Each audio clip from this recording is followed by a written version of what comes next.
everyone. It's our pleasure today, on the day of the Arabic Creative Book Fair in Quebec edition, to have also English and French in our panels. The reason why English, because Morrin Centre is a cultural center that is promoting English literature. And it's a very unique case here in Quebec City. I came across this cultural center when I was in Ottawa for a conference, and then I knew about this amazing heritage building and also the activities that they have. They usually promote Francophone and also Anglophone, but mainly Anglophone authors and artists. So it's a great connection for you as authors here in Quebec, especially those who live in Quebec City. I'm very delighted to introduce Karim Zakaria today with me, and he will do, of course, the introduction in French, which we totally encourage it today for this edition. And I have Malik Filah with his book, which is a recent publication, and we're gonna explore two different ideas, two different books, with two different authors that I came across, and they live in Quebec, the province, and they came from Montreal, and I also appreciate all the efforts they put to come all the way here. So please welcome my guests, Karim and Malik, for today's panel. Thank you. We're gonna start with Karim on my right. Karim Zakaria, I knew him from last year, so we met at Laval edition. Last year, the book fair had a stop in Laval City. And it was very interesting because the book fair wanted to explore more cities in Quebec, the province. And when we were in Laval, it was my first time to meet with Karim. And I'm really, keen to know more about his book this time, because last time we talked a lot about the book in general, but we want to get more into the depth of the ideas. So maybe Karim will tell us more about Hogra and even the definition of Hogra. I'm more curious. Merci beaucoup, Reham. Tout d'abord, je souhaiterais te remercier. Remercier aussi toute l'équipe qui est derrière toi pour l'organisation de cet événement. Je suis très honoré, I'm honored to be part of this big event, big kind of event, right? I would like to start by land recognition, si tu le permets, Reham. Donc, dans un esprit d'amitié et de solidarité, je tiens à reconnaître que la ville de Québec est située sur le territoire traditionnel non cédé des premiers peuples, étant sur la terre ancestrale du peuple Huron-Wendat, donc dont la terre s'appelle le Nyon-Wensio, ainsi que sur des territoires historiquement fréquentés par les peuples Innu, Abénaki et Wabanaki. Nous honorons ces nations, leur histoire et leur présence continue sur ces terres. Voilà. Donc, et mon livre s'articule aussi autour de cette problématique-là. Nous vivons dans un pays qui fait un travail historique, n'est-ce pas? Il regarde son histoire en face par rapport à des questions comme la discrimination, le racisme. C'est des combats de tous les jours, c'est des luttes de tous les jours. L'histoire du Canada est une histoire riche, plurielle. C'est un pays qui fait des efforts, qui est peut-être l'un des pays les plus progressifs du monde en ce qui concerne la reconnaissance de son histoire. Et mon livre donc parle de ça, mais c'est vrai que je viens d'un pays qui s'appelle l'Algérie. I come from Algeria, and Algeria has also a violent history with discrimination and racism. And I wanted to explore this history, this topic. So I have a PhD in literature from the University of Montreal. I have also, let's say, a PhD, the equivalent of a PhD from the University de Constantine in Algeria, en Algérie. Donc, quand j'ai fini mes études, j'ai voulu écrire une autre forme d'écriture, another kind of writing. Academic writing is a little bit let's say, I don't know, annoying, boring. It's, you have a cadre, you have a cadre, et c'est très strict, et je ne m'exprimais pas comme je voulais. Et donc, quand j'ai fini mes études, j'étais un peu triste parce que c'était la fin d'un parcours. To have a job in university is very hard in Canada, it's very competitive. At the end of my studies, I decided that I will not look for a job at university because it would be a life challenge, you see. So I decided to, I said it's not the end of a path, it's the beginning of a path. I will write a book and I will write it like I want. You see, je vais l'écrire comme je veux l'écrire, et je vais être celui qui modère mon livre. I will not have a moderator on my book, I will be the moderator on my book, you see. Donc j'ai écrit ce livre, et voilà, donc en une heure, j'aurai l'occasion d'approfondir, mais globalement, ça part de la violence que représente la discrimination. Voilà. Alors ça c'est mon well, discrimination, it's global. It's a global definition, and it doesn't really relate to one specific country. So what is interesting about the definition, when we were in Mississauga, we had a very interesting discussion about racism and Islamophobia, which is one type, but of course there are many other types. The reason why we had to put some light on that area, because I wanted to combine this with storytelling. We cannot hide things, and we doesn't have to also show who is the victim. We just want to dig more into the history and we dig more into the stories, because going deep in storytelling for me is just maybe the key. And probably we might understand what will be the complexity of the topic. So that's why when we had to showcase two types, I would say, of discrimination, which is, let's say one thing. One would be the Islamophobia, but just one type. We wanted to dig this through the storytelling, and we invited 3 authors that they were more specialized in this area. So they were really trying to analyze from a perspective of storytelling and stories and history. What is behind it? Why all started? What is the cause? So not just the consequences, we know it, we can see it, we can feel it, we can witness it, but what are the causes? And digging more into stories and history might be the key, and might be answers as well to many things that we don't really understand. And I totally agree with you. There is history, there is story behind each single topic, and discrimination. This may be one type.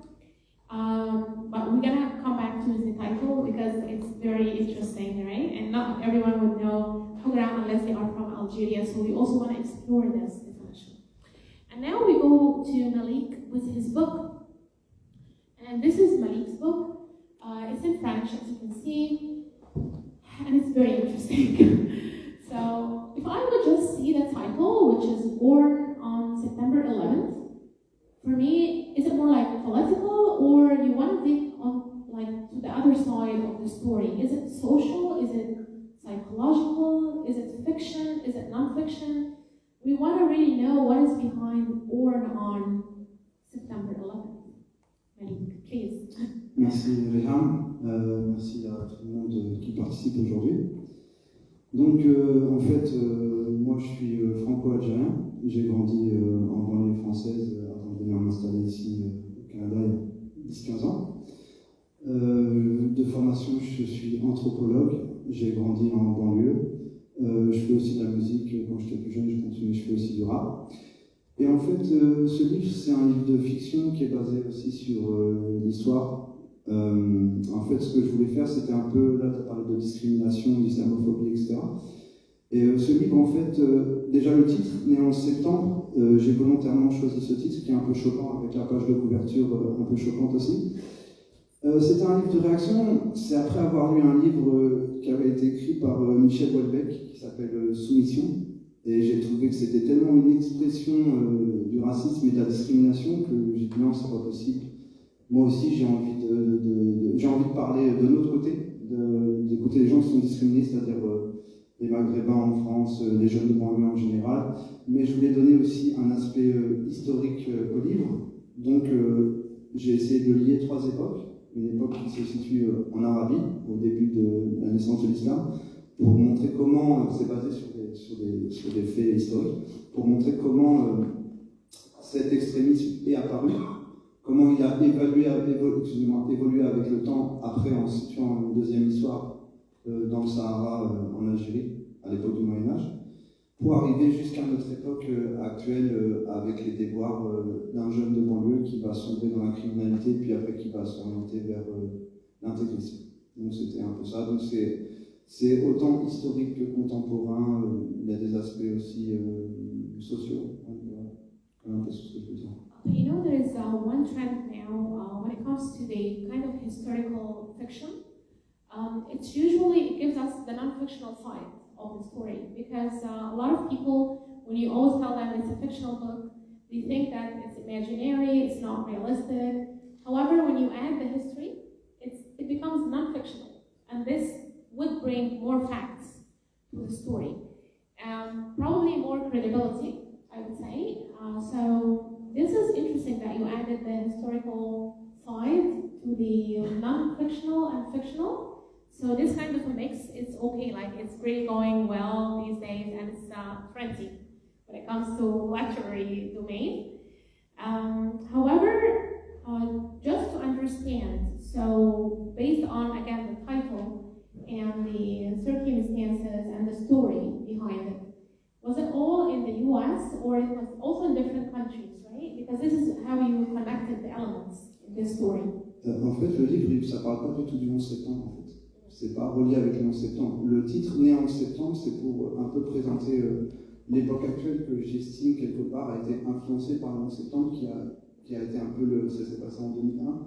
Ça a été un peu le cri de naissance du 21e siècle. De plein de choses, de tout ça, plein de choses ont déroulé, que ce soit sur le plan international, que ce soit aussi sur le plan de la vision des Arabes, des musulmans, notamment en Occident. Donc c'était un peu ça que je voulais personnifier avec ce titre Né en 11 septembre. Sur le côté historique, comme j'ai dit, ça se passe en Arabie à l'époque à l'époque de l'Égypte, ça se passe en Algérie au Moyen-Âge et en France à notre époque. Mais ça se passe pas du tout aux États-Unis en fait. Which is another interesting point. Like whoever wants to buy the book, or usually people they go by the title, right? They go by the cover. So this will definitely make them stop to think about it. And the size, yeah, it's big. It's a huge one. Probably because of the story, how it's really combining two different eras, just like kind of two different big stories in one. So I think, yeah, it's an interesting point about the size, but I get it from the narration because he's trying to connect two different eras, like they are totally different. The Arabi, right, from like three different eras. So that makes it very big, like it's long history. So this is like 3 books in one, I would say. Exactly. It could be a series or a trilogy. Yeah, this is definitely we'll dig more into the like how you wouldn't like maybe split it or think about the trilogy or making it into parts. We'll definitely come to this point, but I wanna go back to Hogra. And Karim, like not everybody here in this room is from Algeria, and I'm 100% sure only Algerians, only them, will know the title. None of us, if we're not from Algeria, will understand what you mean by Al-Hogra. So please give us not only a clue, like lead us to this definition and the light behind Al-Hogra. Thank you. You were 100%. I would advise you to be 99.99% sure, because you're a little bit wrong. Not only Algerians that know what's Al-Hogra, it's true that it's geographically localized. C'est localisé. C'est Tunisie, Algérie, Maroc. Lorsqu'on va dans ces pays-là, lorsqu'on utilise ce mot, on use this word, in Morocco, in Algeria, in Tunisia, they will know what it means. They will, I would say, not really. They will have an idea about what is it, because when you live in countries that has in their history colonization, that has been colonized, we know what is we know what is injustice. You see, and this word al-Hogra is let's say it's the word that represents all kinds of injustice. Every day in Algeria you will hear people use this word, or in Tunisia, or in Morocco. And I would say etymology, it's from Arabic. I would say it's from the Arabic word ihtikar. Haka aussi. And in North Africa, in Algeria, I would say we have the Ga. Like in Egypt, you also have the Ga that is not in the literary Arabic. So this Ga is a Qa. It's the Qa in literary Arabic. So I would say it's from Haka. And it became, of course, a Maghrebian word, Hogra. And it's injustice. You see, injustice. Yeah. So this is what it means. Well, thanks for the explanation, and thanks for educating me today as well. Because you know, my understanding, probably because it's published in Algeria, so maybe it's 100% Algerian word. But as you said, and it's also a great connection, because we will never forget and think that the three countries in the North African side, they are not connected, or they don't share so many common things. Because no, it can't be, right? So now I understand, and it gives me more depth of understanding about the region of North Africa and some common words and also culture, because it can be like totally different. Now, yeah, it's clear. And thanks for, of course, like for the others who are not from Tunisia or Algeria or Morocco. Now we know what you mean by Al-Hogra. Thanks. And it's really hard, but this word probably it has very deep meaning, since you refer to all type of injustice. So you refer to all types of injustice by one word.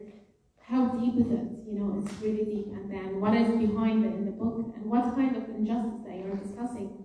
So of course, this is something that the audience and the readers would love to know more. And they might, of course, get the chance to speak to you after the panel, and then to get more understanding of your vision and also what is behind the title.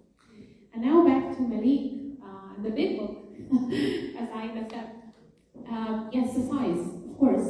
You know, like it reminds me of my book myself. When I started writing, I came up with a trilogy, and then I wasn't sure, shall I just put it all in one book? Because I came up with 1,500 pages. It's 1,500 pages. I was like, okay, no publishing house will accept it, and it's really big, and you know what, let me just put it into different phases and different periods, and then I came up with the idea of a trilogy. And now I have part 1, part 2, and I'm struggling with part 3. It's usually how it works. And my question to you, have you ever thought about having like 3 different parts, or since you have 3 different stories and 3 different main characters of your novel, have you ever thought about splitting them? Bah en fait, je vais te répondre, je vais poser la question à Karim, il a lu le livre, et en fait, je vais lui demander qu'est-ce que tu en penses de diviser le livre en plusieurs parties, toi, de ton point de vue de lecteur. Merci pour ta question. C'est vrai, il faut dire que j'ai lu le livre, j'ai été contacté par Malik dimanche dernier. Il a eu le leadership de me contacter. Il m'a dit écoute, on va participer à un panel. Moi, je sortais de ce dimanche. La veille, j'avais participé à un autre salon du livre. J'étais un peu fatigué, l'expérience n'était pas à 100% positive. J'étais un peu fatigué et un peu dégoûté aussi. I was tired from literature and from reading, etc.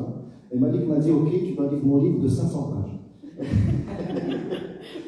Et donc, je lui ai dit, écoute, oui, je vais faire le maximum. Et ensuite, ce qui s'est passé, c'est que je l'ai lu, j'ai lu tout le livre. Ton livre, ça, c'est mon avis, il est bien en 500 pages. C'est pas 500 pages, c'est 447 pages. Mais, par exemple, mon père a écrit un livre de 500 pages, je lui ai dit, écoute, personne ne va le lire. Personne ne va lire un livre de 500 pages aujourd'hui.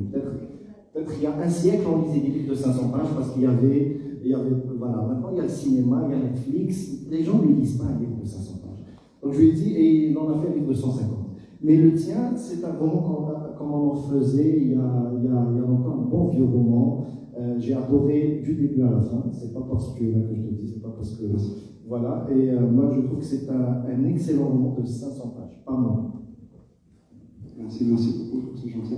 Et pour répondre à ta question, en fait, Reham, ben, je ne pense pas que c'était possible de le diviser, ou je ne pense pas que c'était possible de le réduire, parce que c'est 3 histoires, qui pourraient faire 3 histoires différentes, mais elles sont reliées, donc il fallait que je fasse comme ça. Je sais que c'est un petit peu bizarre pour quelqu'un qui ne l'a pas lu, Mais moi, par exemple, moi, je suis un amoureux de la littérature et le nombre de pages, ça ne me dérange pas vraiment, tant que le livre m'accroche et que je peux rester dedans. Et j'ai essayé de faire en sorte que les lecteurs soient accrochés pour pouvoir manger les 500 pages. Yeah. And we also got like a confirmation, right? It was just perfect, like the number and for the story and of course what is behind it. So that would bring me probably to my last question before I will encourage Karim and Malik to develop their own conversation based on their findings, because they exchanged the books, which I definitely encourage them to do before they sell and leave. So my last question is actually your vision when it comes to translation, because this will be always my question to the authors I meet with. The idea of the Arabic Canadian Book Fair is not only to be the platform, it's also to do a bridge between you here in Canada as Arab authors and the Arab world outside. And have you ever thought about maybe translating, since the book is in French, have you, like my two questions in this concept will be, the first one, have you thought about contacting publishing houses in Algeria itself to do Arabic edition or Algerian edition?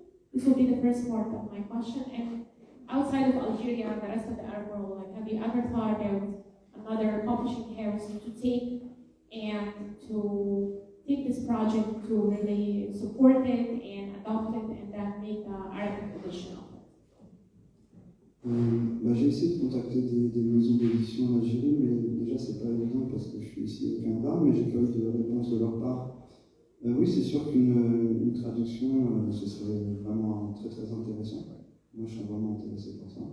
J'ai déjà essayé moi-même de traduire en anglais, mais c'est assez compliqué pour certaines raisons, parce qu'il y a aussi des choses qui sont très spécifiques culturellement, donc il faudrait peut-être, il y a des choses qui sont liées avec la culture française ou avec la culture algérienne. So I think it's going to be better and easier, and I would say feasible, to do the translation to Arabic rather than to English, from the French edition, or based on your French edition.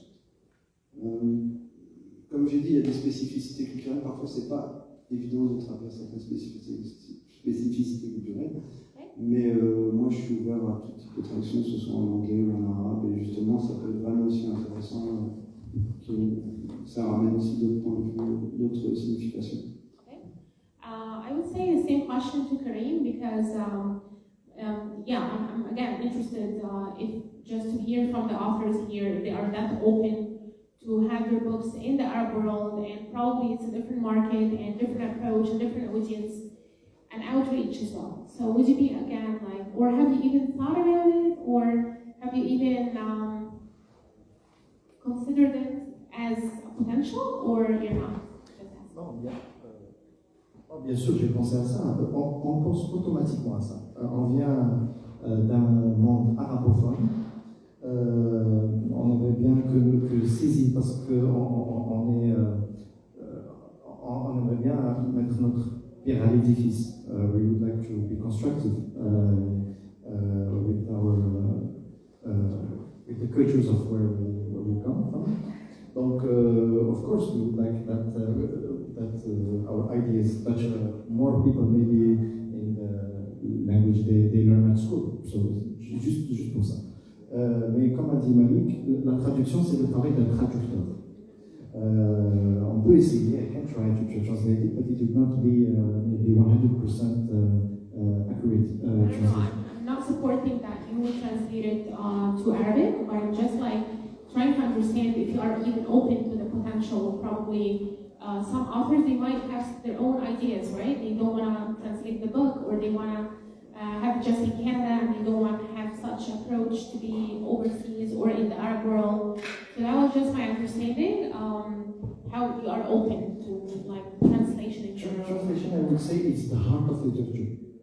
Without translation, maybe we would not have the literature we have today. For example, so my colleague Malik wrote a historical novel, qui est un roman historique. Je pense qu'on peut le décrire comme ça, c'est un roman historique. Et il parle du Moyen-Âge, il parle la période du Moyen-Âge. Et l'Europe, le Moyen-Âge européen, a été influencé par la traduction, par des textes traduits à partir de l'arabe, à partir d'autres langues. Donc oui, le monde d'aujourd'hui a été construit sur la traduction. Sans la traduction, il n'y a pas d'échange d'idées, il n'y a pas de construction, j'ai envie de dire, il n'y a presque rien. So yeah, exactly. I agree when it comes to translation, and it's really it will help definitely bridging the books into two different markets and to outreach more people. So since I got the comment from Karim on Malik's book, what is also your point of view when you read Karim's book? Because I haven't heard your feedback, and this is something that you can also share with the audience. Because you know it's nice to hear from authors when they read each other's books, and then we're going to open the floor to the audience that they can ask questions to the authors. So yeah, I want to hear from you. Donc moi aussi j'ai eu l'opportunité de lire le livre de Karim, donc j'ai eu de la chance parce que il y a beaucoup moins de pages, mais c'est tout aussi intéressant. Et moi ça m'a beaucoup parlé parce que comme j'ai dit, moi je suis franco-algérien, je suis moitié français, moitié algérien, j'ai grandi en France, je connais un petit peu l'Algérie, par ma famille, par mon épouse. Et c'est un livre déjà qui est très bien écrit, première chose. C'est très intense aussi, ça dénonce beaucoup de choses. On n'est pas obligé d'être forcément d'accord avec tout ce qui est dit dedans, mais je trouve que ça pousse à la réflexion. Il y a plein de points qui sont évoqués, notamment cette notion de Hogra, cette notion d'apartheid, il y a aussi toute l'évolution de l'Algérie, l'histoire du colonialisme, le statut des femmes, la jeunesse et aussi le statut de la langue aussi. Justement, c'est vraiment intéressant parce que ça parle beaucoup aussi de la langue algérienne, le Darija, qui est un mélange entre plusieurs langues. Et en fait, il y a quelque chose que j'ai beaucoup aimé dans le livre de Karim, mais j'aimerais s'il peut nous en parler un petit peu.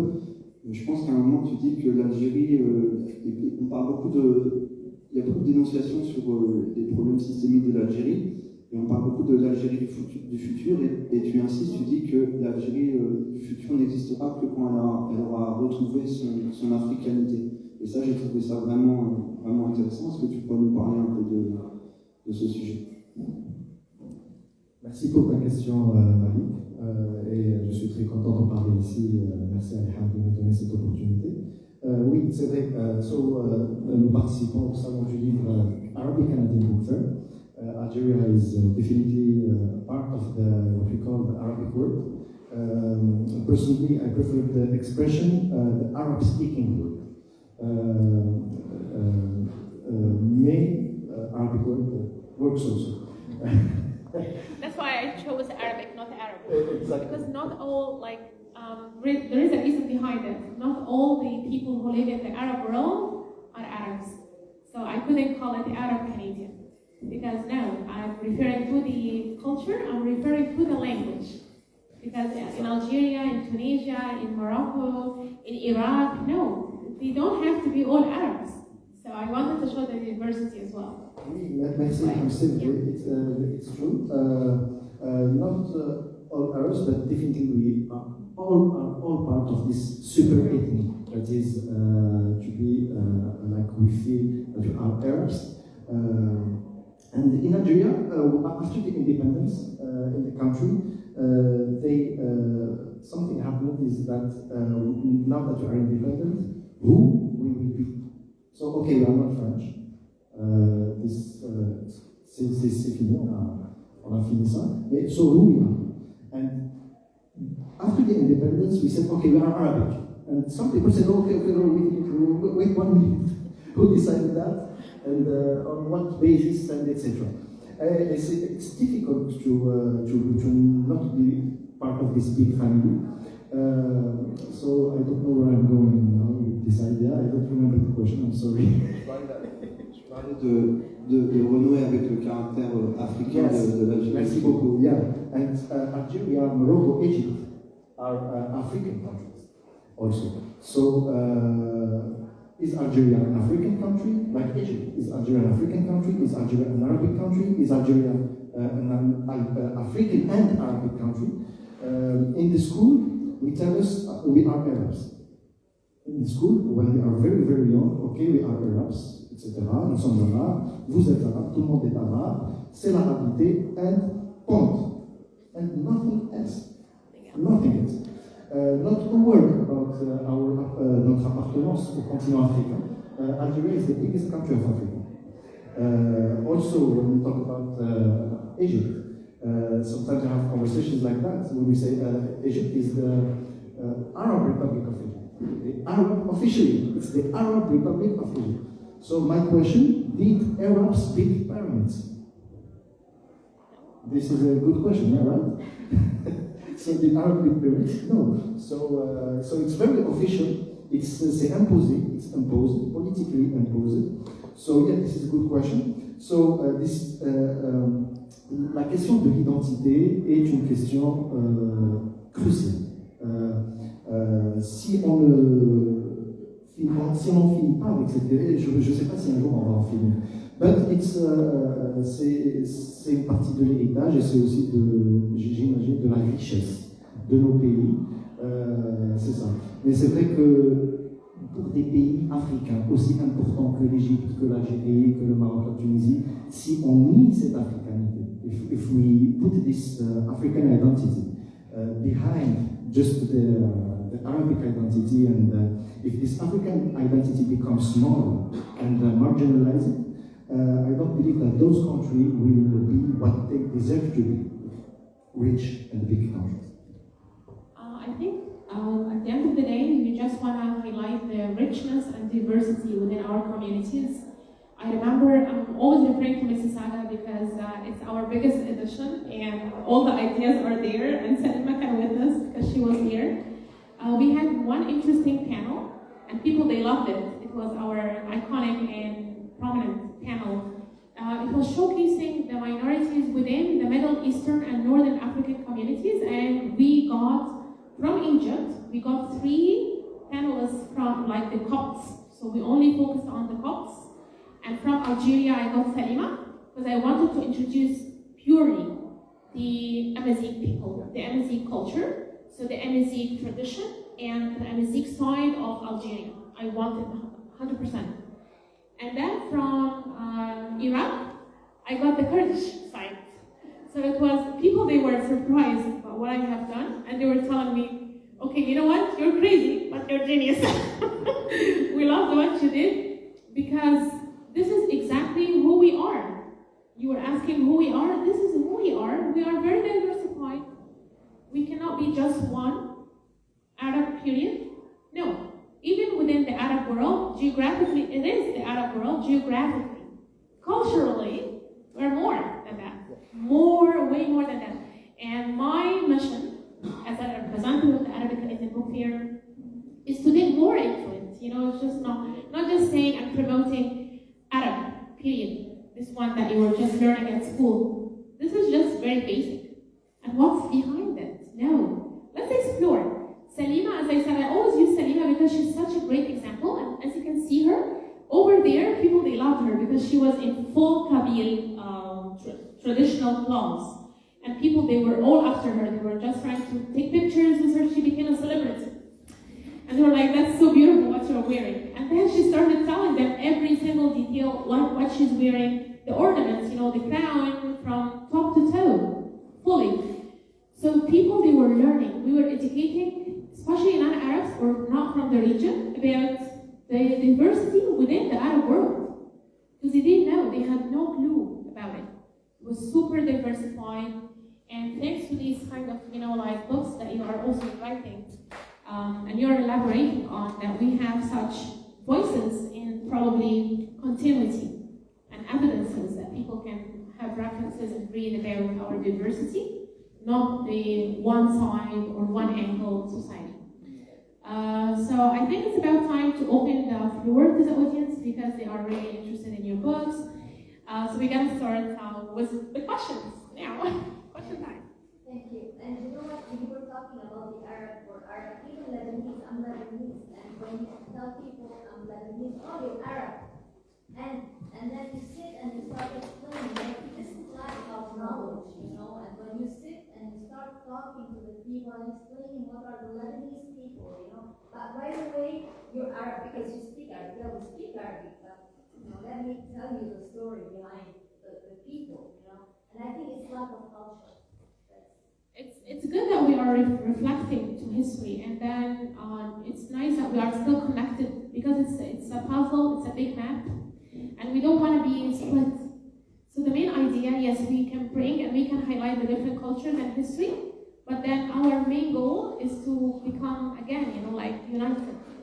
Because we all belong to this land, the whole like map, the Arab world, the 22 countries. That's why within each country, yeah, we can definitely showcase and bring attention to the cultures within the same country, but then we go back and reflect to the whole map and we say, yeah, we belong to this big picture, the big map, the 22 countries, the Arab world. So I think, yeah, that's the idea, and it's a good point. I think it's lack of knowledge because even people tell me, oh, you have camels, you have cars, you have camels, they don't know. Like the stereotype, yeah. It's based on the movies that they see about the Arab countries, right? So that's what they know. Yeah, and it's good to go back to like not only history, but sharing ideas and books, and you know, we continue with writing. That's a great way to educate people in different languages. If you can do it in English, you can do it in French. So the more the better. And yeah, thanks to you, Karim. Thanks to you, Malik, who's bringing this. And yeah, more questions. We still have time. And then you can definitely visit the authors at their places. They have their own spots today. You can get the book. You can get their autograph. They are here. They can answer questions if you want to have a conversation. Of course. My question is to Karim. You mentioned that Hogra, and there is in small letter it's about Nizam al-Ansari or Al-Fatih. Do you mean like really you mentioned as the law of the apartheid or sociology, what's going on in Algeria? I agree with you. As a government, as a system, it's the same. It's every Arab, most of the Arab country or our region, we face this problem.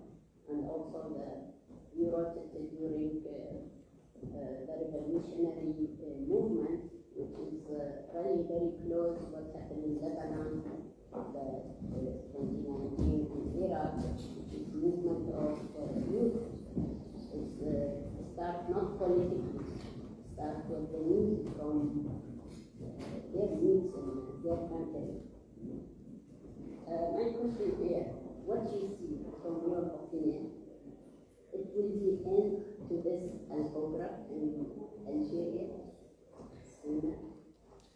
Thank you very much for your question. Yeah, the book is not a political oriented book. It's true that c'est vrai que la politique ça influence, mais ça c'est it's something I always say to in conversations. For example, I'm very happy to be Canadian and to be in Canada, and you know. I came here for studies, but I stayed here. I did not want to come back there because I would like to say I left. I left Algeria, and what I left Algeria is true. It's this, the system in Algeria, but you know the first problem when you go out, it's not the system; it's your neighbor. You see what your neighbor think, how he behaves. And your neighbors in general. So, for this book, I tried to take a social and cultural perspective. If we do the job, if the intelligentsia do the job socially, culturally, things can improve. You see, things can improve. C'est sûr qu'on va avoir des obstacles, mais c'est ça, c'est ça. Donc c'est une perspective sociale et culturelle, pas politique. C'est pas un livre de résistant politique. Moi je ne suis pas un résistant politique, je suis un résistant culturel pour la culture, pour l'art. And I have a little example. For example, once I had a colleague who was from Chad. Malik, je pense que tu as lu cette partie-là. I had a colleague who was from Chad. It's an African country, very near to Egypt and to Algeria. And this colleague was studying in University of Constantine. And once we used the word when he was here, and this word was babai. Babai, hey babai. And the word babai in our culture in Constantine, this word means someone who has the skin a little bit, let's say brown, because I use this word in my book. This is the brown skin. And we use this word normally, brown, babai, for people who have the skin a little bit darker from others, maybe. And my child in France said, but why you guys do use this word, babai? And they said, well, I don't know, babai. And he said, do you know what this word means? He told me, do you know what this word means in my country? I told him, no, I don't know. And he told me, in my country, babai means babouin. The monkey, babouin. And in the city I was from, we used this word like, and we had a friend, his name was Babai. Everybody called him Babai because he was very brown, you see, and he was very happy to be like part of the group, Babai, because we don't really think about what the word means and what are the origins. And this is, I believe, the role of the literature, of the book. So those kind of things, you see, and for example here in Canada, something like that, it's like almost a crime. You can be sued for something like that because someone, those kind of things can be small. And le travail commence ici. Le travail commence par ce genre de choses, culturellement, socialement. Et si le travail est fait culturellement et socialement, la politique doit suivre. Politics must follow. But this is the case. If you don't have further questions, Malik has a piece of music that he would like to play. No, but I wanted to listen to the question of Karim. Oh yeah, sure. Tu voulais poser des questions? Tu m'as dit peut-être qu'il y avait des questions. Oui. Ça m'intéresse. Oui. So I read 500 pages, so I would like to read that. So the book starts with what Malik calls an African proverb. You see, an African proverb, and this proverb is in French, and I will read it. L'enfant qui n'est pas embrassé par le village, le brûlera pour ressentir sa chaleur. L'enfant qui n'est pas embrassé par le village, le brûlera pour ressentir sa chaleur. En anglais, je ne sais pas ce que ça donnerait. The child who doesn't feel the warmth of the village will burn it to feel the warmth. Mais peut-être en anglais, ça donne ça. Et ça parle beaucoup de tout simplement l'intégration, c'est ça, hein? Oui, c'est ça en fait. C'est quand tu te sens. Parce qu'on a parlé là beaucoup de l'identité algérienne, et moi, mon point de vue, c'est plus une identité de la diaspora, en fait, de la diaspora, que ce soit algérienne, marocaine, même d'autres pays d'Afrique, etc., en France. Donc ces gens-là, ils sont constamment rejetés, on les rejette à de supposées origines, comme on dit, on va dire des Arabes, ou des choses comme ça, ou des voyous, des délinquances, etc.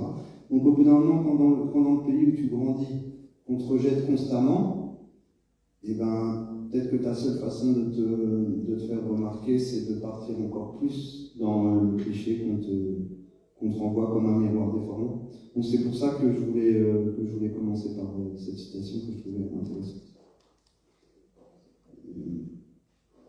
Moi, j'ai un peu cherché pour cette citation, parce que j'ai envie de dire que le livre de Malik est un livre qui est basé sur des recherches très clairement, sur des recherches très profondes et très précises sur l'histoire. C'est vraiment un roman historique.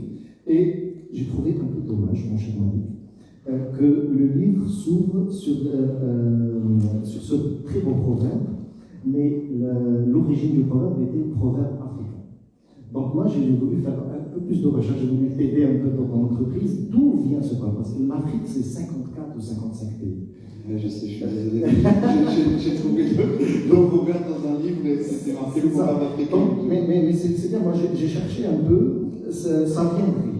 c'est pas certain, hein, ça viendrait de l'Afrique australe, Zambie, RDC, République démocratique du Congo, c'est la culture Bamba. Donc dans la culture Bamba, s'occuper des enfants est la responsabilité de chaque membre de la communauté. S'occuper des enfants, c'est pas seulement la responsabilité des parents, c'est la responsabilité de tous les membres de la communauté. C'est-à-dire l'enfant, c'est l'enfant de tout le village. Si l'enfant est rejeté, c'est la responsabilité de tout le monde. Je pense qu'il y a un proverbe comme ça, je ne connais pas l'origine, qui dit il faut tout un village pour élever un enfant.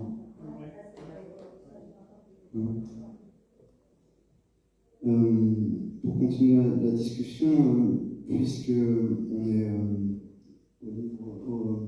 au salon arabo-canadien du livre, je voulais revenir un peu parce que, en fait, je voulais savoir si tu comptais écrire un second tome à Hogra, parce que là tu poses beaucoup les problèmes et tous les problèmes systémiques de l'Algérie.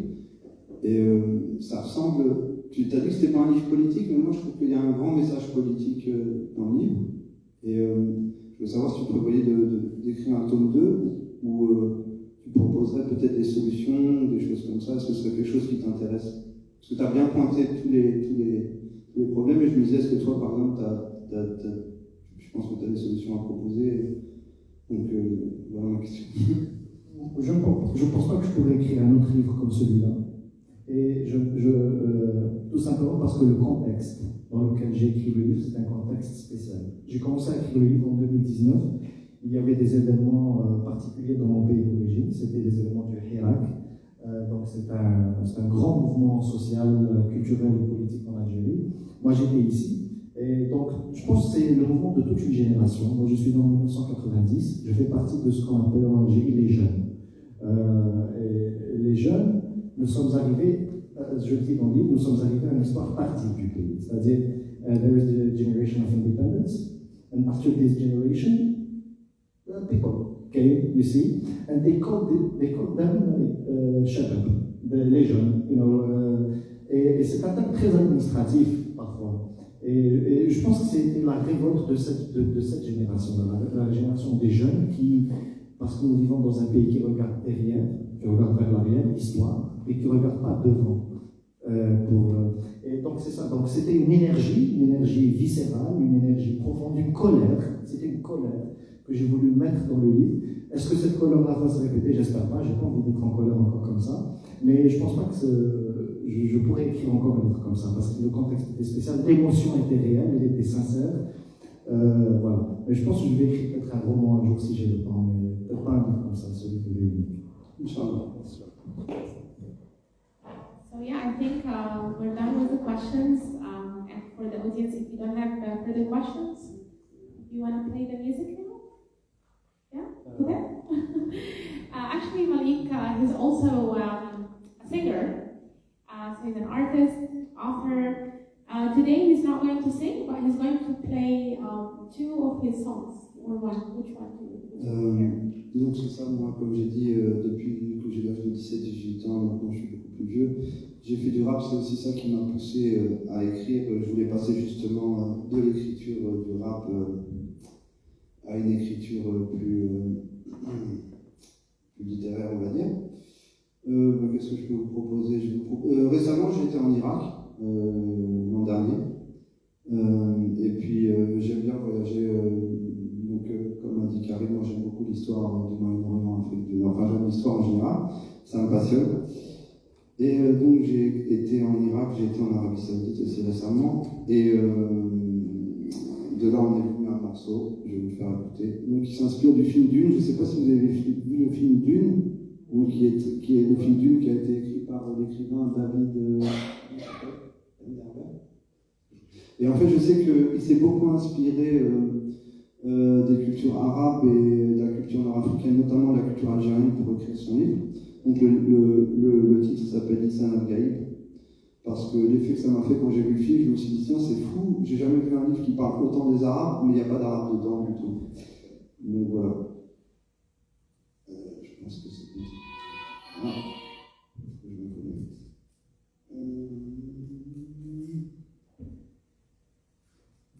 Battery 90%. Connected to Pixel 7 Pro.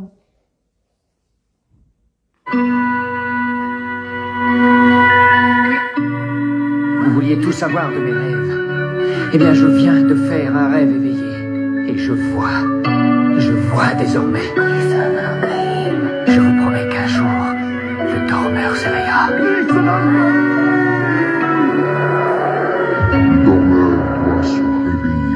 Sinon le Mahdi, c'est pas Paul Atréide.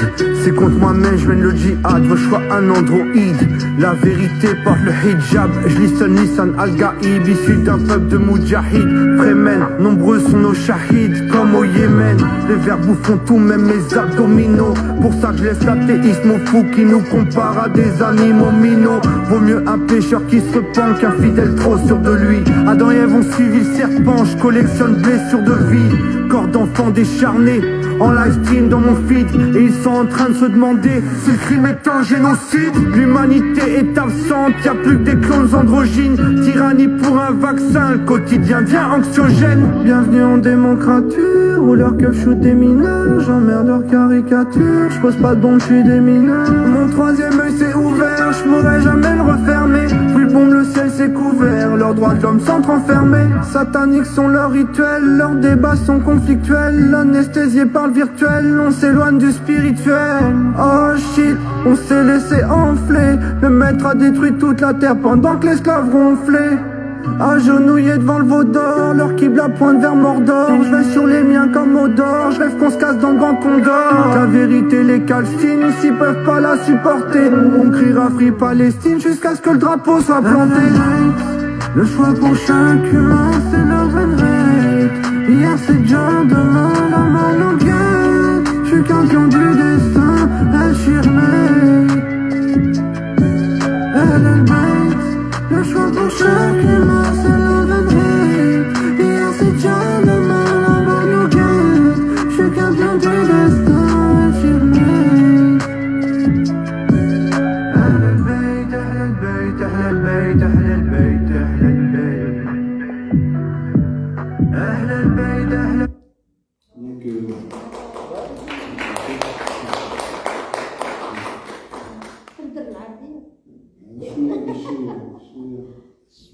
Okay, English? Okay. Yani, what I understand from the song, like I haven't read your book honestly, but I will look for it now. It's talking about the living between two cultures. As an Arabic Muslims who lives in different culture, and the what do you call it? The searching for your belonging, like you belong to whom, and what is the difficulties you meet under this time. Am I understood right? Or Yeah, that's right, exactly. And that's a global landscape about what's happening in the world right now. Sure that it's more focused on the front conflict, like what happened now in Gaza. But I think that can I speak in French because sure, I understand. Yeah. Donc c'est ça, c'est un morceau qui parle un peu de la situation globale, avec un accent un peu sur les conflits dans le monde, donc, que ce soit Gaza ou que ce soit au Yémen, des choses comme ça, en reprenant Ahl al-Bayt, dans le sens Ahl al-Bayt, ça veut dire les gens de la maison.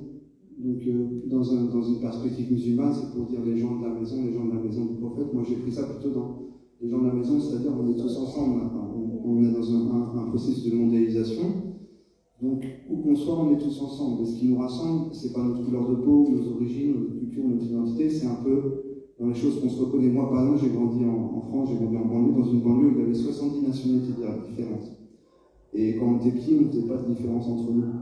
Mais maintenant, c'est pour ça que le livre s'appelle Né en septembre. Depuis le 11 septembre, même s'il y avait des choses avant, il y a comme une recrudescence un peu de cette volonté de séparer les gens sur des questions d'identité, de culture, alors que les gens ne se connaissent pas en fait. On parle beaucoup de clichés, donc les gens qui tiennent les médias ont une grande puissance de frappe, ils vont insinuer des choses dans la tête des gens qui ne sont pas forcément vraies. Donc c'est un peu ça. Moi, je pars du principe que là où on est, là où on vit, on est tous des êtres humains, je suis un peu un citoyen du monde, on a plus de points en commun que de points de différence. Donc je ne suis pas trop dans une recherche identitaire en fait, je suis plutôt de dire... So you adapt right away. Yeah, there's no difficulties for you, for example. Moi, j'ai rencontré des difficultés, mais je pense comme un peu tout le monde qui est issu de l'immigration. À partir du moment où on vient d'une minorité, on est issu de l'immigration, puis pas forcément l'immigration, comme a dit Karim, on est seulement sur des territoires non cédés, donc même les autochtones dans leur propre pays subissent des préjugés, des clichés. Je ne sais pas si ça répond un peu à la question. Merci. Merci. Merci Karim, merci Malik. This is the end of our panel. So we really thank you for your time and also for the interaction with the authors, exchange of ideas, questions, and we thank both of you for your amazing work, and please keep it up, and we will be here for you to connect you with the rest of Canada and the rest of the Arab world, and even beyond. Thank you. So if you want to get the book, the authors are here until 7 p.m. You can get a copy of your book and also an autograph. And please let me, Reham said that we would like this hour to long forever. Thank you very much for this moment.